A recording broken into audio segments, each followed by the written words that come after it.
just wanted to see if I could do that effect. That was it.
Hello and welcome to the Solo A Star Wars Story review. So Solo A Star Wars Story is a story about Han Solo, how he became, the Han Solo that we know, played by Aaron Yeager, and along the way he meets Lando Calrissian, played by Donald Glover, Lee Harrison, Emilia Clarke, Paul Bettany. He meets up with a lot of people. So let's start on with the things I really like about this movie. Donald Glover as Lando. This was like perfect casting out from the back. Like Donald Glover was like a shining example of the movie. And also Paul Bettany was also really good in the movie as well. I really liked him, even though he didn't really have like a lot of screen time. He actually did commit a lot to his role, and I really liked him.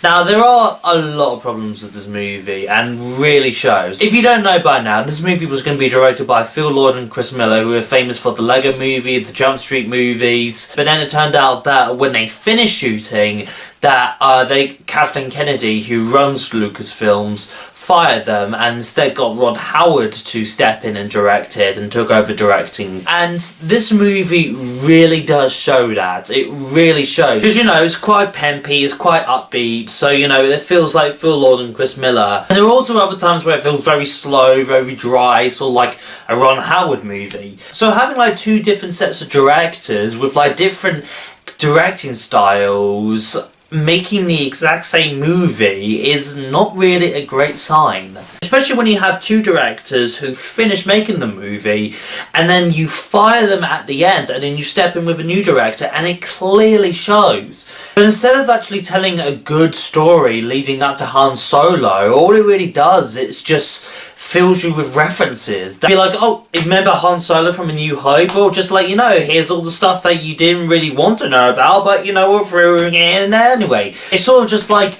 this is how Han Solo won a Millennium Falcon. This is how Han Solo got his name. This is how he got his pistol. This is how he managed to run the castle run in 12 parsecs. It's just filled with references, and that's all it really is. This movie is just reference after reference, and it doesn't really do it in a great way. The thing is, like, movie like Deadpool, where it's just like filled with references, but the thing is, it's a comedy, and Deadpool in his character breaks the fourth wall. So it makes sense why he would want to reference something like Batman or like the Terminator. It makes sense. With this one, it's just like, oh yeah, remember Han Solo having like shooting first to be like, this is what he does. Remember the Millennium Falcon? We actually, how Han Solo got it? Like, this is how we got it. That's pretty much what this movie pretty much is. It's pretty much just reference after reference after reference after reference. And it doesn't really do it in a suitable way. Now let's get on to the elephant in the room, because I know a lot of people really wanted me to talk about, and I was going to save this until the end.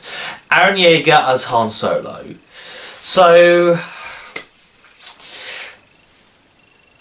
the thing is, here's the thing. Aaron Yeager, I think, is a terrific actor. One of my favourite movies with him is Hell Caesar. I love that movie, that was so good. But here's the thing. He was good, but he wasn't Han Solo.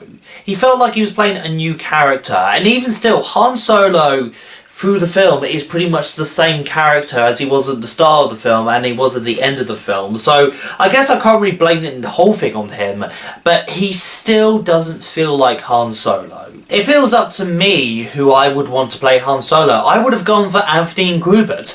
Not only does he look the part as Han Solo, but he does also do an incredible impression of Harrison Ford. I mean, look at this. Han Solo. I'm Captain Millennium Falcon. Fast ship. You never heard of the Millennium Falcon? It's the ship that made the Kessel run in less than 12 parsecs. Just fast enough for the old man.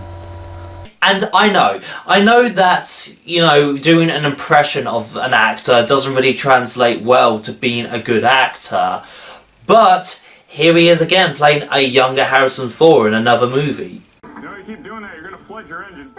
Thank you for the useful tip. Well, you're gonna get one hell of a tan at least.